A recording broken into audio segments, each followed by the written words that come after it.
this country is at war with Germany. We shall go on to the end. I remember the sheets of flame which came up and almost blinded us from our guns.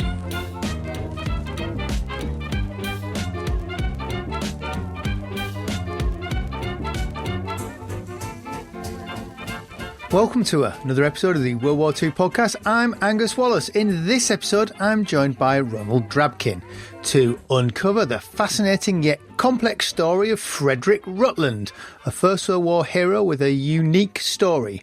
Known as Rutland of Jutland for his bravery as an aviator during World War I, Rutland's career took an unexpected turn in the interwar years when he became a spy for Japan. This is a gripping tale of loyalty, intrigue, and a man who found himself on both sides of history. Ronald is the author of Beverly Hills Spy, the double-agent war hero who helped Japan attack Pearl Harbor. Thanks for joining me, Ron. So we're going to be looking at Frederick Rutland, who would come out the First World War as Rutland of Jutland, which is a fantastic nickname. What did he do to earn that name? Well, he started out as probably the most famous Royal Navy pilot of World War I. He was called Rutland of Jutland because his big accomplishment was at the Battle of Jutland. And the fact that it rhymed was a wonderful thing in the media then, as it was now. It would be today. The headlines in the London Times were just as good with the rhyme as, any podcast would be today, right? But what he did at the Battle of Jutland was, they had this little plane, a short plane. Short, the manufacturer, not not short. In the Battle of Jutland, the British fleet was steaming to fight the German fleet. The Germans had 99 ships. The British had 150 ships and one plane, just one. And he was the pilot. And the British were trying to figure out where the Germans were. The Germans knew exactly where the British were most of the time because they had those Zeppelins, but the British did not have Zeppelins. And so what he did is he flew his plane off. They winched it over the side. He took off. He flew it at, all of about 80 miles an hour to the German fleet. Every gun in the German fleet fired at him as he was going over. And at least he said, I guess back in World War I, they hadn't really seen planes going over, so they weren't really good at shooting up. He had his radio man do the Morse code back about, the Germans are over here. And that was just the first time that it ever happened. The aerial reconnaissance from a plane during a battle over the ocean, right? And you can see how, this was, of course, an unarmed plane, but how this ended up, 20 years later, 25 years later at Pearl Harbor, when you're flying the same kind of thing, just bigger planes and powerful planes with bombs and guns. And that's kind of where a lot of it started, right? It's a very innocent almost start. Very innocent. It's just a recon flight. So the other British pilots, were all officers, usually of the upper classes, highly educated. If they weren't at the military academies, they were Oxford and Cambridge. And he was the son of a laborer from a town called Weymouth in the South. Didn't graduate from high school, actually didn't graduate from middle school. And he worked his way up through a sheer ambition, hard work, and smarts. Winston Churchill had made this new thing in 1912 where an enlisted sailor could become an officer in very, very rare cases. I mean, the written part of the test was, very hard. Anyway, so, lower class guy, very passionate and very excited about aviation. He becomes a confidant of a lot of the admirals of the Royal Navy because he's just really the guy who figures things out. He's more of, not only is he a pilot, he's also a great engineer. Back then, the planes were, crashing and the engines were breaking, and the wings were falling off. Anyway, very, very good. And so he was really the key advisor to a lot of the admirals. At the end of World War I, he had a few problems, partly because of his low birth, partly because of his love affairs with other officers' wives, and partly because his personality was just a little strident, I would say, or demanding, or whatever you want to call it. He had no future in the Royal Air Force in the post-war period. And he was really angry about that. One day, the Japanese Imperial Navy had a little office in Greenwich. In there, he walked in one day and asked for a job. And they said, we know exactly who you are, and we'd love to talk to you.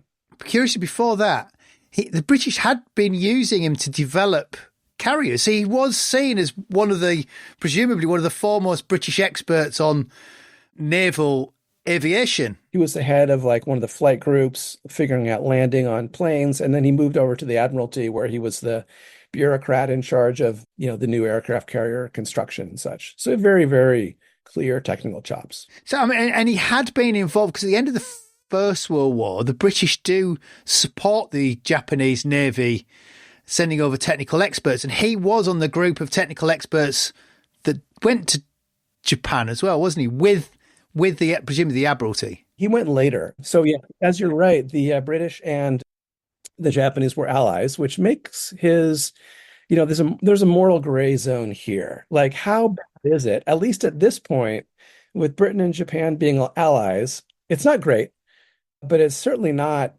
in the treason area.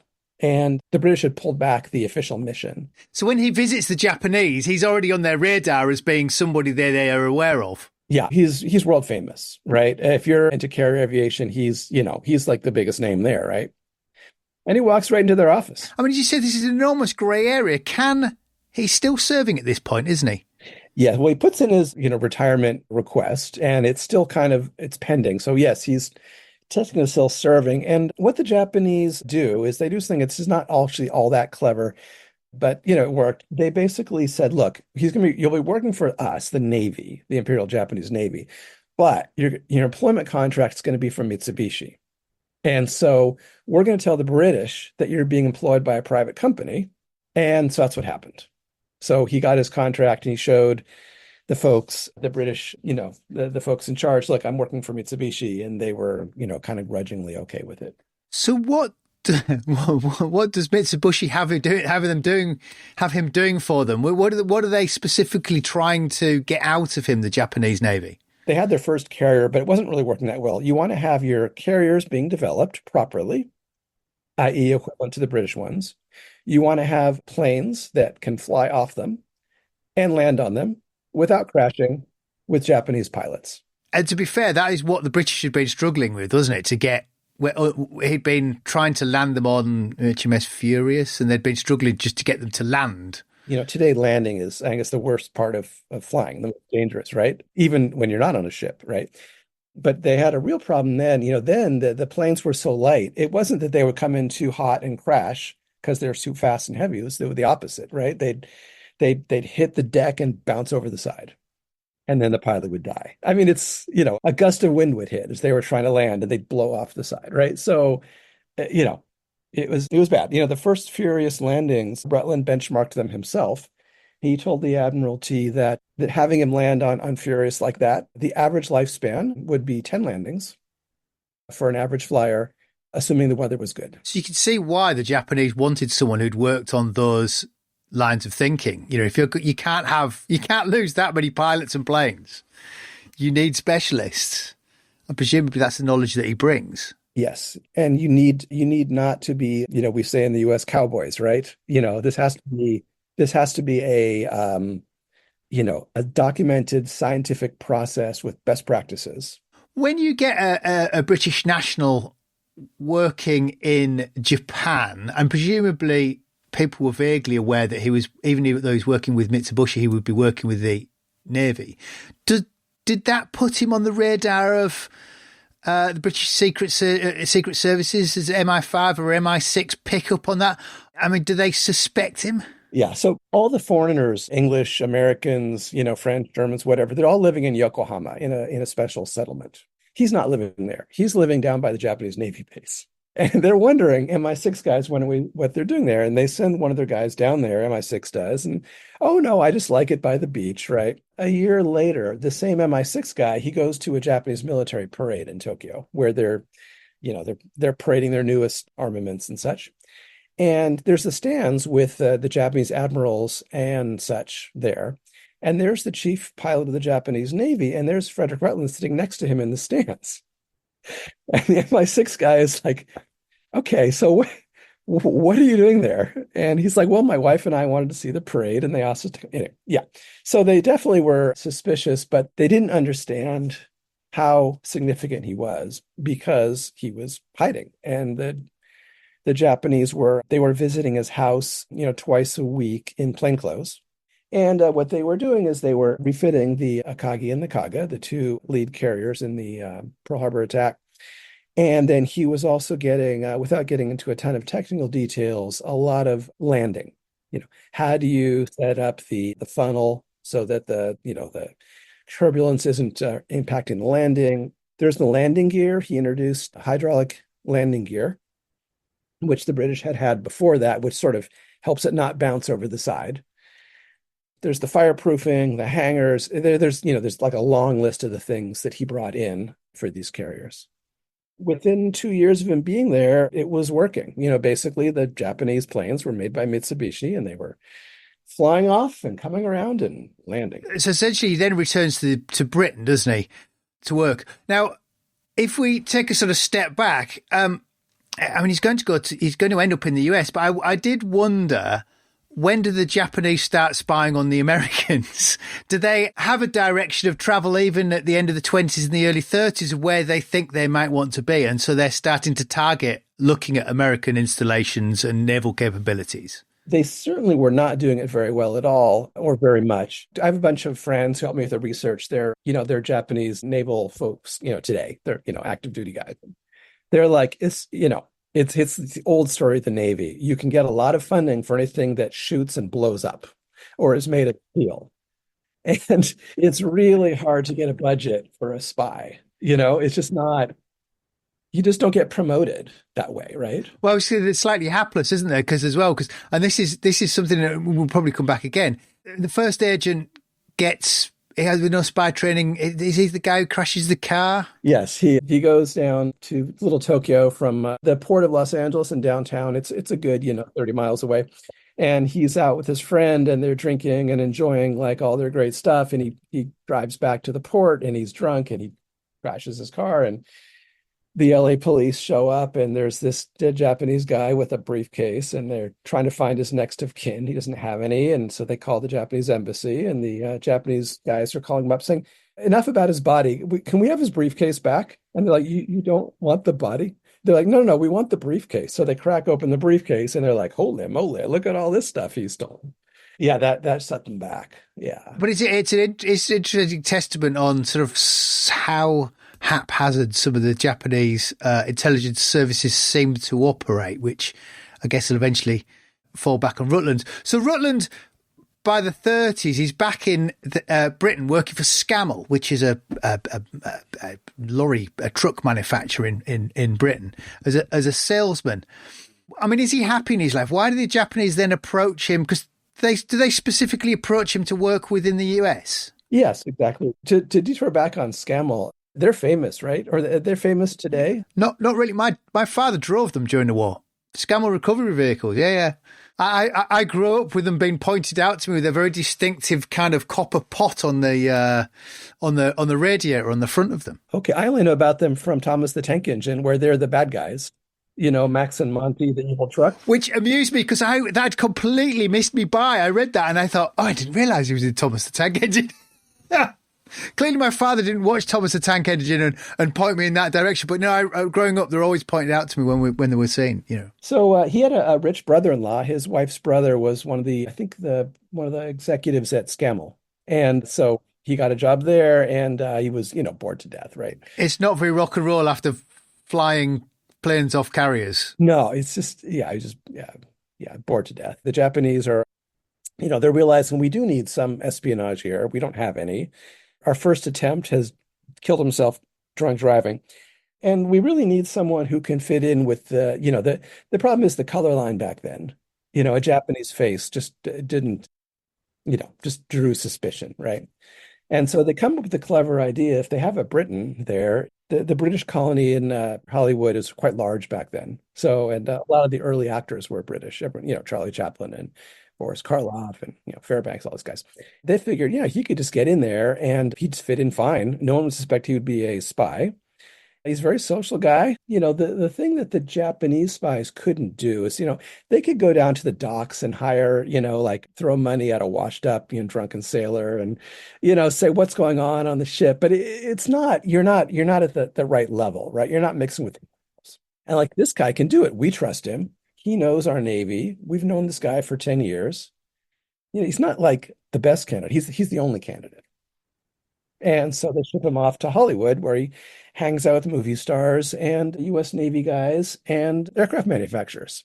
And he brings them all their information. What are they wanting? I mean, are they selling it to Rutland as, we want you to spy? They say, we'd like you to get some information for us, and they do a bit of research here, and okay, so at this point, the U.S. and Britain are, first of all, obviously they're different countries, and the spy laws are a little vague. What's espionage? And it does appear, at least initially, what they ask him to do, go to a party and meet with, an admiral, American admiral, and ask him about this and that, and he tells you and you tell us. This doesn't appear to be like you'd be breaking any laws. What I found interesting with Rutland is where, do the Japanese say to him, well, we want you to be a spy? Now, I think when you have ideas of spying, you have, in some respects, very post-war ideas of spying and espionage. And it just doesn't strike you in this interwar period, certainly with Rutland, as being that kind of Tinker Tailor Soldier spy, John le Carré, dead letter drops. He's just wandering around chatting to people. Yeah, it's not professional. Yeah, you're chatting to people. You're getting drunk on company money. Maybe you're stealing some plans. Yeah, it's not professional. Okay, I mean, the Japanese are getting drunk and losing briefcases in different countries. There's no official spy school. A lot of it's pretty amateurish, but a lot of it works. There's one episode in my book where basically Lockheed is, even today is a, big aircraft manufacturer. And the big thing is, as you're no doubt aware, Angus, is like in Europe, the planes didn't fly very far because they didn't need to. Germany and UK are not far away, and Spitfires could go, 250 miles. But in the Pacific, the distances are very large, and it's all about how far those planes can go and not crash. And so Lockheed was pushing the envelope here, and they had a lot of, the engines, the fuel consumption, the aerodynamics, the metal structures, how do you make it light, all these things, right? Best known in the Amelia Earhart plane, because that was a Lockheed plane, which was tuned for the ultimate in distance flying. And the Japanese wanted information on how the Lockheed was doing this. And so what they did is Rutland hired a guy, an Irish nationalist, believe it or not, who claimed he had served in the British Army in World War I, and it wasn't very convincing. He showed a medal that didn't have his name on it, right? Anyway, his friend Boris Karloff has been using this Irishman as a butler. And Rutland arranges for him to apply for the night janitor job at Lockheed. Things that are very obvious if you think about them, but you probably have never thought about them before, is if you want to be a spy and steal plans, the night janitor is a great, great job for that, right? He goes all through the plant at night when there's no one there. So he sends this Irishman in and has him go through the plant and steal things. And so, yeah. And the information that the Japanese need, the Irishman gives to Rutland, and, he does his standard thing, either taking it to Mexico and putting it on a Japanese ship there, or simply walking down to the port of Los Angeles. You put it in an envelope and you hand it over to the visiting ship captain. No chance of interception, and there you go. The other one about Lockheed amused me was he had a chat with Amelia Earhart, who was just perfectly open about her designs of the plane that she was using for long distance round the world flights. You think, well, it's an obvious conversation to have, but you can't necessarily see a Japanese person being at that party, being able to ask those questions, and her talking to him. He's an expert and he knows. So you can get this information must have just cascaded out of people feeling secure that they're talking to a British war hero. Yeah, especially a British war hero who's famous and who loves the stuff, right? And it's like when you talk to someone who loves the technology, he's not faking it.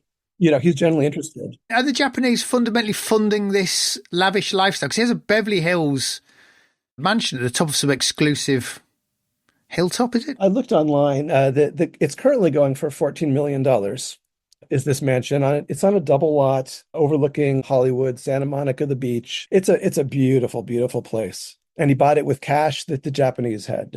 I mean, it's almost like a dream job with the cash is flowing, I guess, in the interwar years when there's no direct threat. I wonder if he ever considered how his information might be used with war looming. I mean, I wonder how much war loomed to him. We'll never know. but it was definitely a slippery slope. I mean, at first, it really didn't seem likely. And then it got more and more likely as time went on.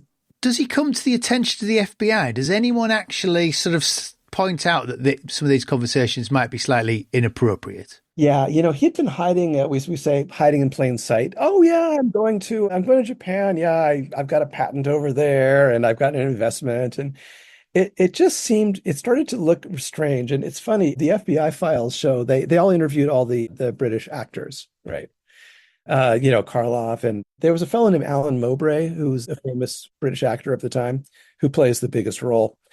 Anyway, he comes out and he says he assumed, when it started getting suspicious, he assumed Rutland was working for British intelligence, because like you would suspect that.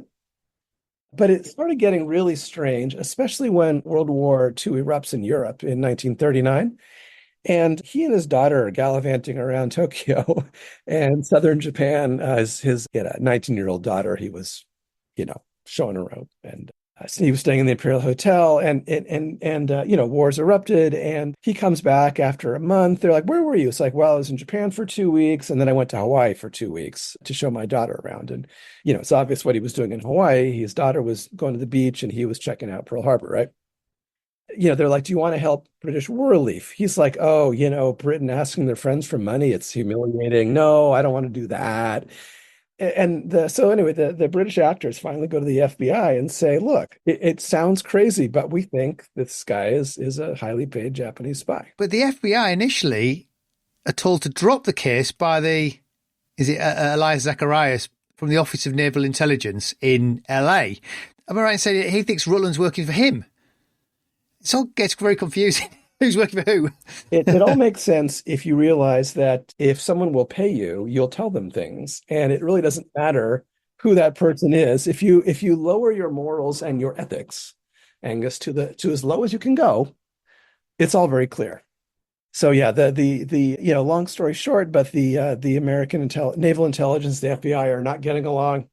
But the FBI, when they finally wake up, they're like, whoa, wait a second here. So had he been working at all for the Office of Naval Intelligence? It's slightly ambiguous about what he was doing for them or not doing for them, because he had the conversation with them, hadn't he? Those files appear to have been destroyed, or at least I didn't find them. But what's clear is that the FBI and naval intelligence were not getting along, and specifically about this case. He definitely, I found a couple references to him giving information to U.S. naval intelligence and other people on the Japanese spy net. So there you have it. That's interesting. Now, it is the Japanese spy network that eventually, I would say, lets him down, brings him out. It's a failure of the Japanese spy operation. And I'm just looking at my notes now. I've completely failed to note quite the order of how it all happens. It's sort of a crisis of somebody gets picked up by somebody else, and they get picked up by somebody else with somebody else's papers. Someone's taking some papers somewhere, and then there's the FBI pick them up, but then they read the papers, and it's kind of this, again, a kind of a failure of the Japanese spy system to kind of keep things under wraps. So basically, the Japanese put a spy up in Seattle, and he steals just a ton of information. He gets the air defenses for the Boeing plant, the locations of all the U.S. oil refineries, the designs for a new Boeing bomber. He's got all these things in his car. And he decides to get it to L.A., and then they're going to send it all to Japan. It's too big to give to a ship captain, and it's a massive amount of documents. And he's driving down not far from where I grew up, Highway 99, and someone stops him for speeding, and they kind of let him go, and he's not speeding. He goes down another 50 miles or so. He gets stopped for speeding again. He's not speeding. And then they beat the living daylights out of him, right? And of course, the police report says... resist arrest. Yeah, resisting arrest, yeah. Anyway, so that's the Navy beating him up, the U.S. Navy. And the FBI, they're like, we beat the crap out of this guy, and we've been doing breaking and entering. We need you to arrest him because, the FBI has to do the arrest. And the FBI is like, you are doing what? You're beating up foreign dignitaries? I think the quote from the FBI guy was, there may be a war between U.S. and Japan, but we do not want it caused by us or specifically you. What the FBI certainly doesn't want is they don't want this hitting the papers. That this, famous British war hero is a Japanese spy, and he's friends with Charlie Chaplin. This is like the worst possible PR to think of in 1939 for the FBI or for Britain, to be honest, right? So hence they when they arrest him, they do a cover up. But the interesting thing about Rutland is he senses that his cards might be marked and decides to fly to Washington to meet with the director of naval intelligence, which is kind of really brazen, which again kind of makes you wonder about the ideas around spying. Does it suddenly penny drop that he might be on a sticky wicket and he has been spying for a foreign power that might be belligerent to the Allies? Right. And then he goes to the Japanese embassy, goes to the naval guys there and says, hire me full time, put me in Mexico or somewhere I can help you. And then he goes to MI6 and meets them and he says, hire me. And someone's got to hire him, right? And it's the British who then say, we can't hire you in the US, we'll fly you to Britain, which seems very extravagant, flying him to Britain in the middle of a war. Especially with the U-boats. It was really hard getting that ticket on the airplane. Yeah. Yes, because it would be reserved for, very important. So the British must have put some weight on getting him back to Britain. If you read any of the books, like, Henry Hemming's book on the British influence campaign or Agent Called Intrepid, those kinds of things, what's happening here is the British, number one British priority is to get the Americans in the war against the Nazis. And, British war hero spying for, against America. It's really, really potentially damaging PR. And so, they're also going into cover-up mode. Nobody wants this story out. And so the British, they promise him the moon and fly him back to England. And they promise him that he'll be taken well care of, and they were lying. Because when you're not at war with Japan, that's one thing. But when Pearl Harbor happens, we go to war with Japan and Rutland's in Britain, what does that mean for Rutland? There was a British law called Regulation 18B, which your listeners may be familiar with, which basically suspended habeas corpus. I think it's the only time in 400 years of British history where the police could put someone in prison without a trial. And but it had to be someone who's working for the enemy. So they had already arrested Oswald Mosley and the British fascists, right? But, right as soon as Britain enters, the war against Japan, they knock on his door and you're coming with us, sir. And they throw him in Brixton prison with the fascists and the Nazi sympathizers. When they flew him back to Britain in late 41, so did they just keep him on a holding pattern? Kind of, we're just thinking about it until literally Pearl Harbor happens and then they could just pick him up. Well, yeah, he didn't, but the guy was awfully talented. So he wasn't just sitting around, right? He was meeting with the Minister of Armaments, offering to design a drone for them. He was trying to get hired by British Naval Intelligence. So he was meeting with the head of British Naval Intelligence, Godfrey, and Godfrey's assistant, Ian Fleming, trying to get hired by them. And then finally, MI5 just says, look, stop harassing people or it's going to be bad for you, right? But, he's friends with all these admirals from, the Royal Navy because they all think he's great. He's Rutland of Jutland, right? So he's able to run around fairly unimpeded, and it's driving MI5 absolutely batty, right? Until they're able to arrest him. And does he spend the rest of the war in Brixton prison? The Brixton prison, and then they sent him Isle of Man. From Brixton, he arranged to send a letter to every member of Parliament. He arranged for Baron Keyes. Is he famous? Lord Keyes, who started the British Commandos. Oh, yes, of course. He arranged for Baron Keyes to do a speech in the House of Commons to let him out of jail. He really caused MI5 a lot of problems. So presumably this must have been a big showpiece newspaper case then at the time. It must be well documented reporting it if he's getting his freedom talked about in the House of Commons. That's a big... Yeah, that was big. But, by that time, the U.S. already joined the war and it was, apparently Roger Keyes called up Churchill and said, look, this guy's been given a raw deal, or MI5, MI6 screwed up, not listening to this guy. And Churchill told him, Roger, leave it. It's interesting the British don't try to utilize him at all. They basically just put him away. You would have thought for an expert like that, they might have attempted to utilize him and fence him in so he had no contact with other people. Yeah, I mean, Baron Keyes and John Godfrey from Naval Intelligence said, look, at a minimum, have him interrogate, POWs. It's a lot he can do, but MI5 really didn't like the guy. Well, when does he get released? Is it at the end of the war he's released? Yeah, just before. He's one of the last guys in prison, which, shocking. The head of the British fascists mostly gets out, 6 months before Rutland does, which gives you a sense of the sensitivity here. But yeah, I mean, he finally gets out towards the end of the war, and he's not a happy gentleman. He's not a happy guy. He was like, look, if you don't trust me to join military intelligence, let me drive a small boat. He's like, Britain's short on ship captains. He would have been one of the small boat guys in Normandy, right? If they had let him. So does he return to the US after the end of the war in his Beverly Hills mansion? He does not. He and MI5 get into it kind of bad, and he eventually, apparently he's committed suicide. Yeah, because presumably it's all well known in the States as well, so presumably his family are shamed in the US as well. Yeah, his kids really loved him. So he had 4 kids, 2 in Britain, 2 in the US, and they all, just the letters are all very heartrending. It seems like a great dad. One of the daughters from the US, went to visit him in England and said, look, you got to clear your name. Let's clear your name. And he says, I was never accused of a crime. If you've never been accused of a crime, how do you clear your name? Yeah, tried the court of public opinion, so there is no necessarily, is he a traitor? Was he a spy? Yes. Was he a traitor? Okay, so yes, he was. Yeah.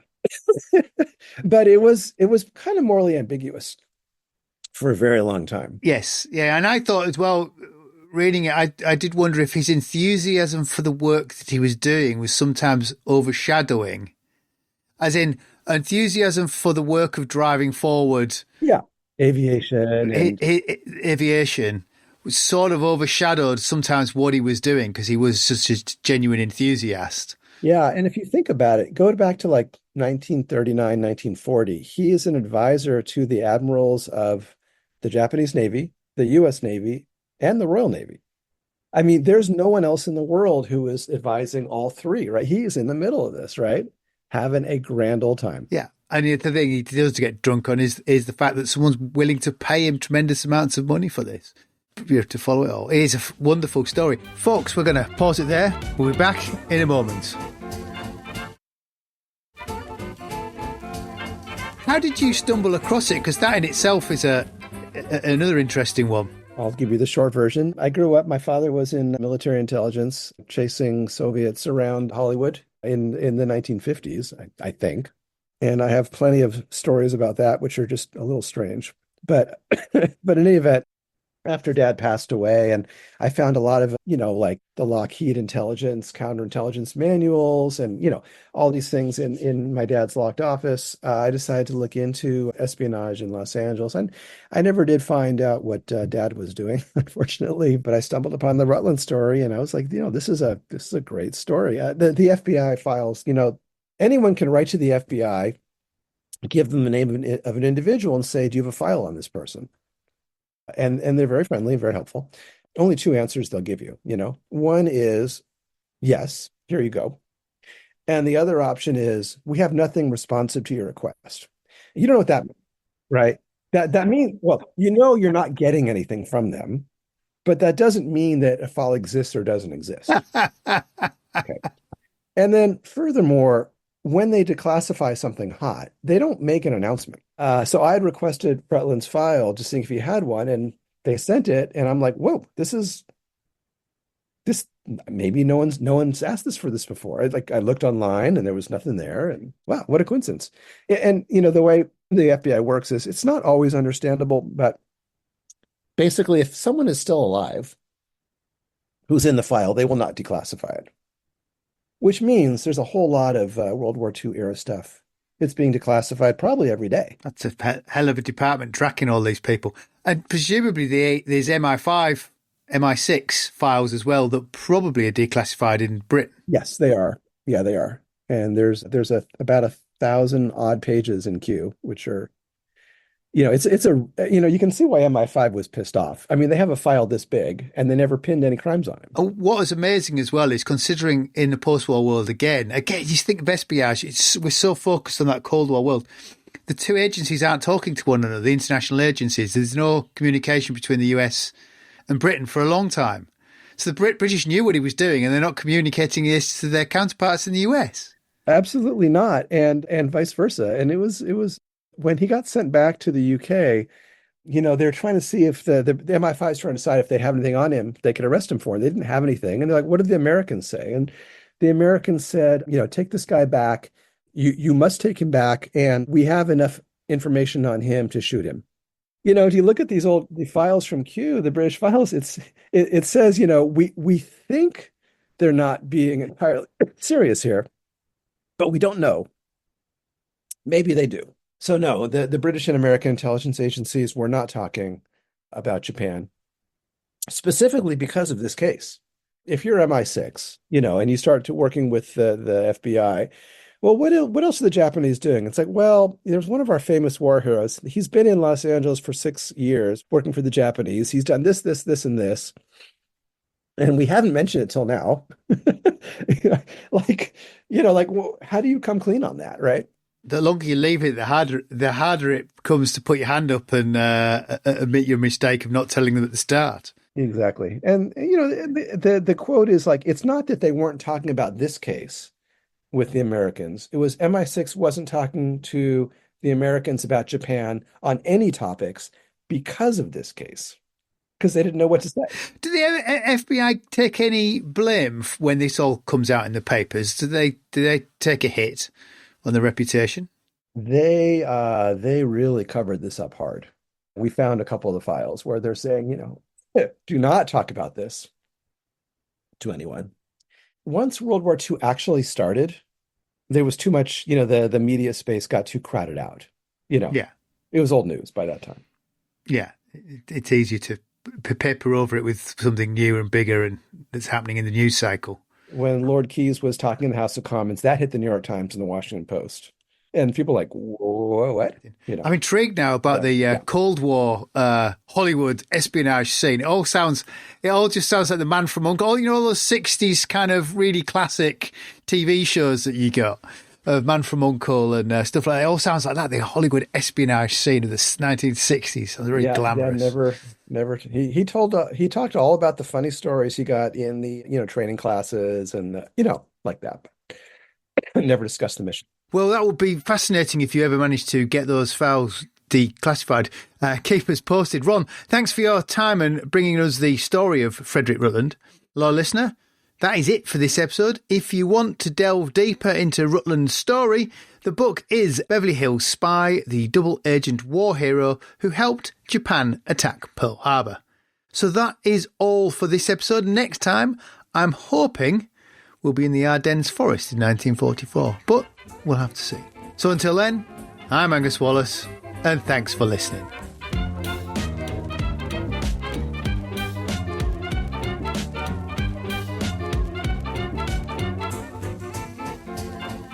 Jerry 88mm gun hit our tank, blew us the hell out of it.